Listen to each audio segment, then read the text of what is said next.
Donald Trump is afraid of debating Kamala Harris again. And he's afraid of 60 Minutes. And that could be because he simply does not have the mental capacity to survive a 60 Minutes interview now. If he is not going to give your viewers the ability to have a meaningful, thoughtful conversation, question and answer with you, then watch his rallies. You're going to hear conversations that are about himself and all of his personal grievances. Kamala Harris' new media blitz / throwing shade at Trump on many different platforms continues. And as you can imagine, Trump is, well, he's struggling to cope. And yet they're offering people $750 for immediate needs. For the worst, but for the worst hurricane that anybody's seen. But she shouldn't be there anyway. She should be, I would say, North Carolina is bad, is so bad. And she was there today for 3 hours, I believe, Kamala Harris. And also, before we go on to discuss Kamala Harris's recent appearance on 60 Minutes, I think we all need a refresher on why Trump backed out of his 60-minute interview that he previously agreed to. Remember how it went for him last time? So the biggest scandal was when they spied on my campaign. They spied on my campaign. There's no real evidence of that. Of course there is. It's all over the place. Leslie, Sir, they spied on my campaign and they got caught. Can I say something? You know, this is 60 Minutes, and we can't put on things we can't verify. That's right. As Trump ran from 60 Minutes like it was another debate with Kamala Harris, the vice president sat down with host Bill Whitaker to discuss the upcoming election. And much like her recent appearance on popular podcast Call Her Daddy with host Alex Cooper, her response to Trump has taken the internet by storm. Donald Trump is afraid of debating Kamala Harris again. And he's afraid of 60 Minutes. And that could be because he simply does not have the mental capacity to survive a 60 Minutes interview now. That question was raised in the New York Times reporting about Donald Trump's apparent cognitive decline that has been on display publicly, which includes Donald Trump claiming to have run for president against Barack Obama, which never happened, and mixing up names of countries, including confusing Iran and North Korea, along with outbursts of incoherent rage. It could be that the campaign staff decided that a Trump appearance on 60 Minutes would be not survivable at this point in what they perceive to be Donald Trump's cognitive decline. Vice President Harris, of course, delivered her commitment to join the special edition of 60 Minutes for an interview. She delivered on her commitment to join 60 Minutes for an interview.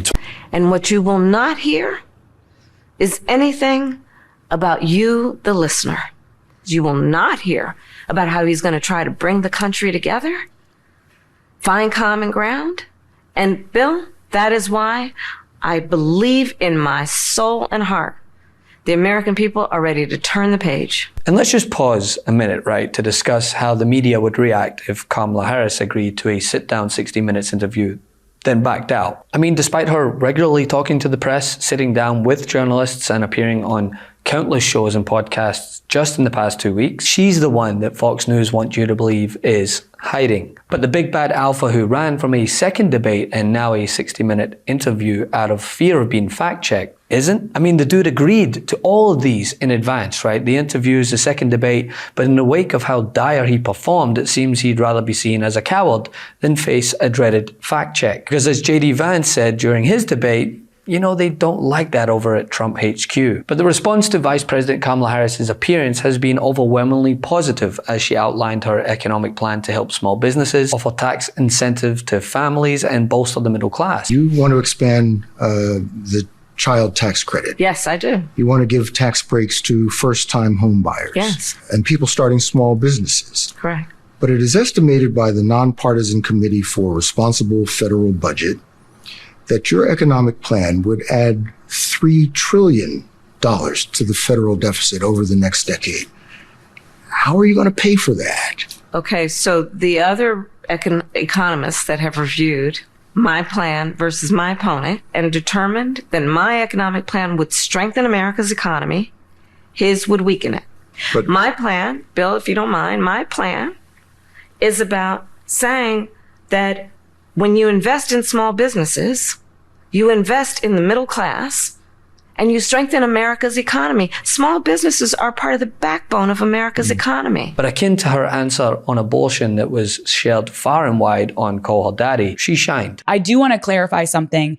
In the debate, former President Trump claimed that some states are executing babies after birth. Can you just clarify? That is not happening anywhere in the United States.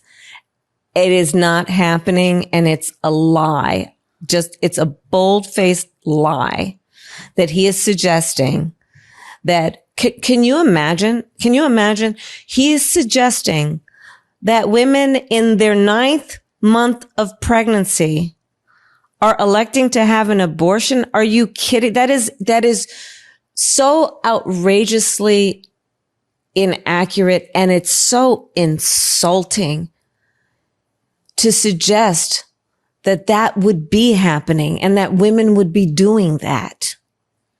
It's not happening anywhere. This guy is full of lies. I mean, I just have to be very candid with you. You know, so in my career, from the time I got out of law school through most of my career as a prosecutor, I understood that the words that I spoke and what I did with those words would be the difference between whether somebody was charged with a crime or went to prison, maybe prison for life. When I was Attorney General, I was the top law enforcement officer of the biggest state in this country. And I was acutely aware that the words I spoke could be the difference between whether a corporation was in business or out of business, that the words I spoke could move markets.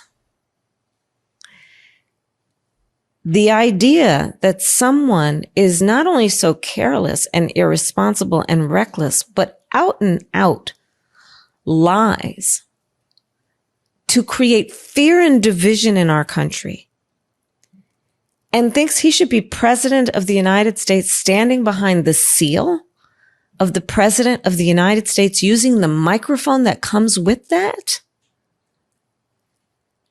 and using that voice and those words in such an irresponsible, and that's mild, way. And this is why this election matters. Here's the thing, right? None of her appearances will ever appease the MAGA contingent who claim that she's the one dodging the harsh question. But yet, Mr. Childcare is flourishing in the lion's den. I mean, if the interview's debate doesn't show the double standard that Kamala is judged by, nothing will. Trump cancelled 60 Minutes, refuses to do another debate, does all his interviews with sycophantic right-wing nut media. I don't see him sitting down with MSNBC hosts or doing press that hits undecided voters. In fact, he says he doesn't even need those votes, but yet he doesn't get anywhere near the same scrutiny for hiding. I mean, I think the guy needs to hide a little bit more, because if his recent rallies are anything to go by, he's even more unhinged. I know some smart rich people. In fact, I think maybe all the rich people I know are smart. But there's a lot of stupid rich people. And New York's stupidest rich people gathered in one room today and proved how stupid they are with reactions like this. Caracas, Venezuela has almost no crime. Next year, I'm going to suggest that the Economic Club hold its meeting in Caracas, because we'll be safer than we are in our country if they win. We'll be far safer. Now just think about how stupid you have to be to say that. Then think about how stupid you have to be to clap for that. When you talk about the kind of numbers that I'm talking about, that, because look, childcare is childcare. There's something, you have to have it. In this country, you have to have it. And as much as childcare is talked about as being expensive, it's relatively speaking not very expensive compared to the kind of numbers we'll be taking in. We're going to make this into an incredible country that can afford to take care of its people, and then we'll worry about the rest of the world. Let's help other people. But we're going to take care of our country first. This is about America first. It's about make America great again. We have to do it, because right now we're a failing nation. So we'll take care of it. Thank you. Very good question. Thank you. Thank you, Ben. Childcare is childcare. That guy talking isn't the problem. It's those people clapping that have brought this country to this crisis point in its history as a democracy. Love this video? Make sure you stay up to date on the latest breaking news and all things Meidas by signing up to the MeidasTouch newsletter at MeidasTouch.com/newsletter.